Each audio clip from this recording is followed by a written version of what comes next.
ఊరుగాలి కథ. రచన పాండ్రంకి సుబ్రమణి. కథాపఠనం మల్లవరపు సీతారాం కుమార్. గ్రాడ్యుయేషన్ పూర్తి చేసుకుని ఎట్టకేలకు నాకిష్టమైన క్లిష్టమైన ఉద్యోగ పర్వంలోకి ప్రవేశించగలిగాను. పత్రికా విలేఖరిగా కథన కుతూహలం వారపత్రికలో చోటు సంపాదించాను. తెలుగు సాహిత్యం పట్ల నాకున్న మక్కువను నిరూపించగలిగి దేశ విదేశాల వ్యవహారాల్లో నాకున్న ఆసక్తిని బహిర్గతం చేసి సంపాదక వర్గాన్ని మొదటి షాట్లోనే మెప్పించగలిగాను. తద్వారా నియామక పత్రాన్ని జేబులో వేసుకోగలిగాను. పసందుగా, హుందాగా.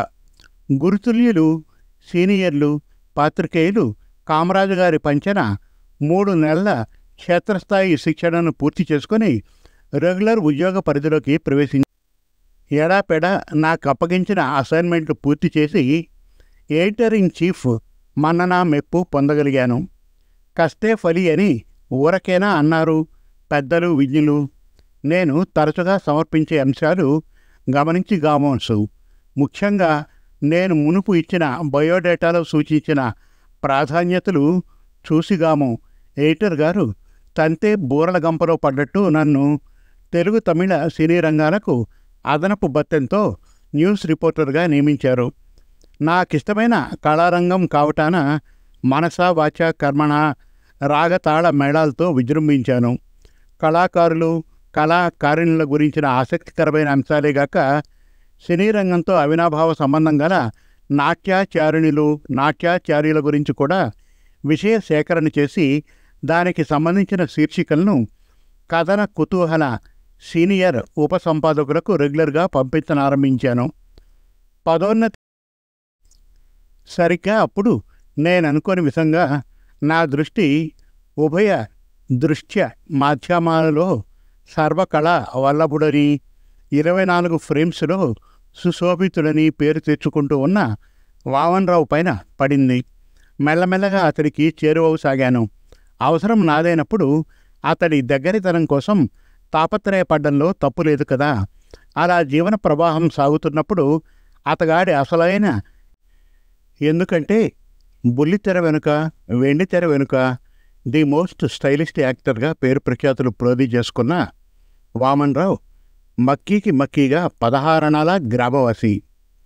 అప్పటి విజయనగరం తాలూకాలో భాగమైన కొండల ప్రాంతమైన అంబటి వలసలో పుట్టాడు.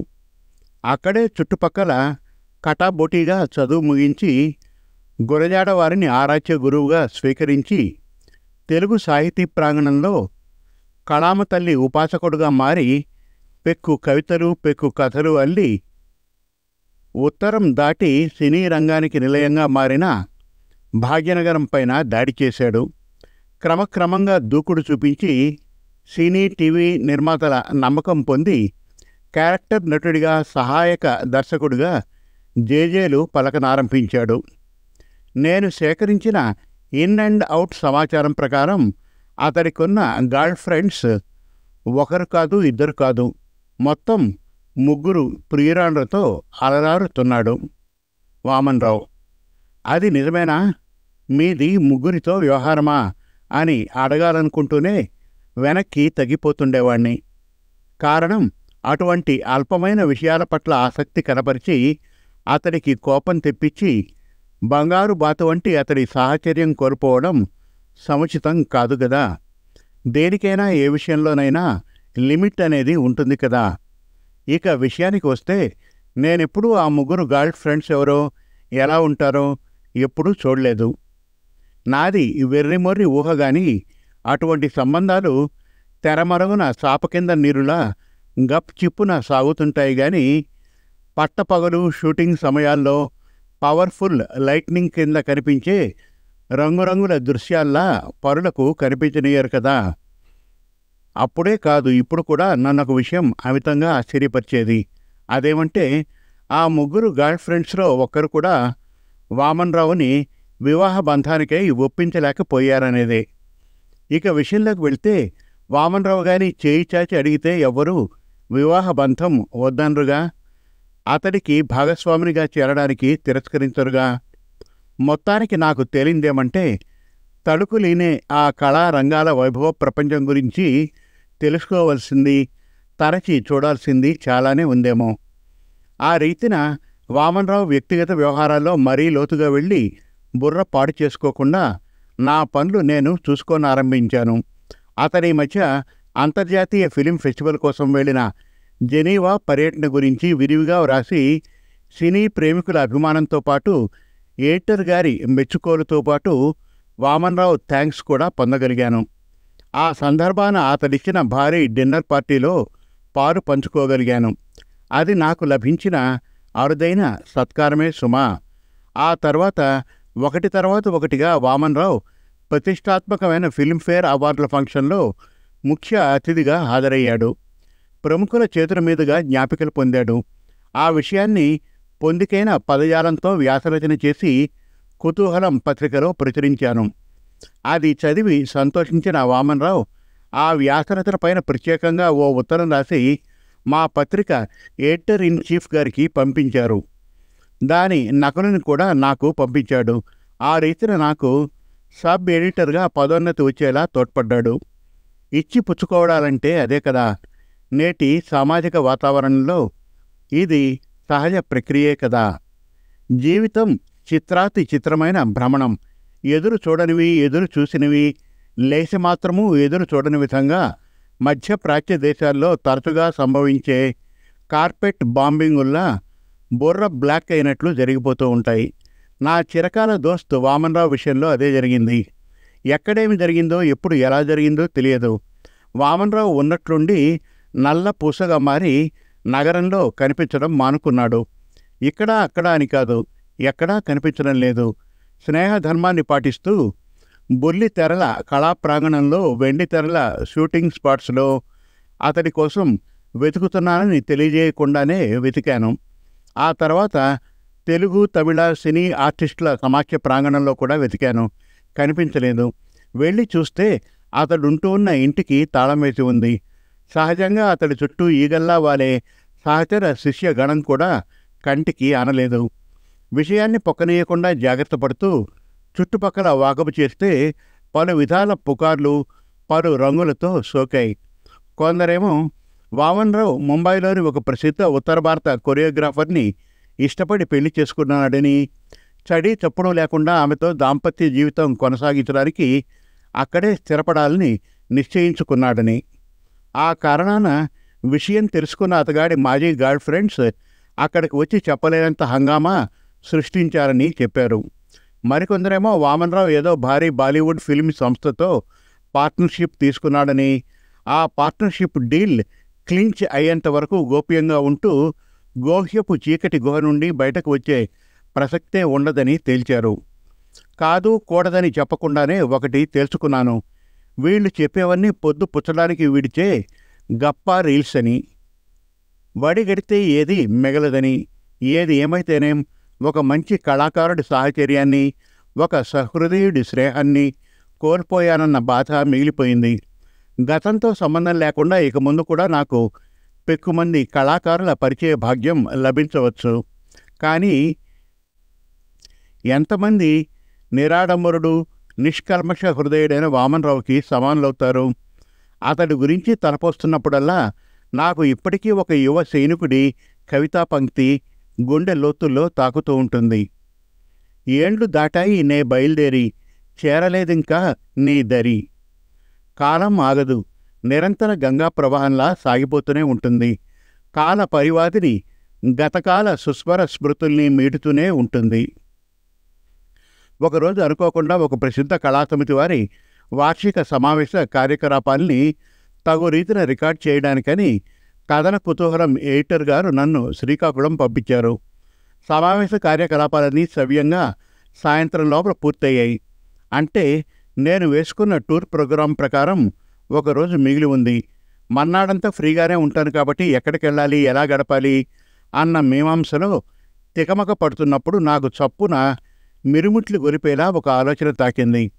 మరీ దూరాన కాకుండా అంబటి వలస విజయనగరానికి సమీపంగానే ఉంటుంది కాబట్టి అక్కడికి ఒక రౌండ్ కొట్టి వస్తే నగరంలో కనిపించకుండా పోయిన వామనరావు పూర్వాపరాల గురించి తెలుసుకొని మా కుతూహలం పత్రికలో ఒక వివరణాత్మక వ్యాసం రాస్తే తెలుగు, తమిళ సినీ రంగాలను ఓ కుదుపు కుదిపేయదు, కథన కుతూహల పత్రిక సర్క్యులేషన్ని పెంచేయదు.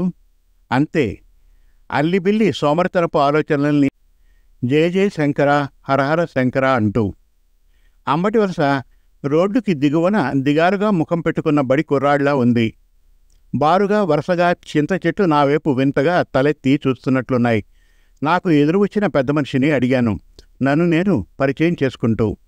నా పేరు దామోదరం. భాగ్యనగరంలో వెలువడుతూ ఉన్న కథన కుతూహలం వారపత్రికలో పనిచేస్తున్నాను. చాలా రోజులుగా ఇటువైపు రావాలనుకుంటూనే ఉన్నాను, కానీ వీలు పడలేదు. ఎట్టకేలకు పైడి తల్లి అమ్మవారి దయవల్ల ఈరోజు వీలు పడింది. అదీను ఎలాగంటే అని చెప్పి ముగించే లోపల అతను కట్ చేశాడు. చూడబ్బాయి, నిన్ను చూస్తూ ఉంటే, భాషలోని యాస చూస్తూ ఉంటే నువ్వు మా ఊరి మనిషిలా లేవు. పొలంగట్టు వైపు వెళ్తున్న వాడిని ఆపావు. నీ గురించి నువ్వు చాలానే చెప్పుకున్నావు. అయినా పర్వాలేదు, నిదానంగా విన్నాను. ఇప్పుడు అసలు విషయానికి వస్తే నేను పొలం పనులు చూసుకోవడానికి సాగిపోతాను. చెప్పు, ఏం కావాలి, ఎక్కడికి వెళ్ళాలి? నేను కన్నార్పకుండా క్షణం పాటు చూసి అనుకున్నాను, టైమ్ ఈజ్ మనీ అన్నది వీళ్ళ వద్దే నేర్చుకోవాలి కాబోలు. ఆ తర్వాత నిదానంగా సర్దుకుంటూ విషయానికి వచ్చాను. ప్రముఖ సినీ ఆర్టిస్టు మిస్టర్ వామన్రావు గురించి మీరు వినే ఉంటారు. ఆయన తాత పాపయ్య గారు ఈ చుట్టుపక్కల కరణికం చేసేవారట. తండ్రి నరసయ్య గారేమో వ్యవసాయం చేసుకునేవారట. వాళ్ల గురించి, వాళ్ల కుటుంబ స్త్రీల గురించి మీరేమైనా చెప్పగలరా? అది విని ఆయన మళ్ళీ అదే రీతిన సర్రున సాగే రైలు బండిలా బదిలిచ్చాడు. వాళ్ళ గురించి నన్ను అడగడం దేనికి?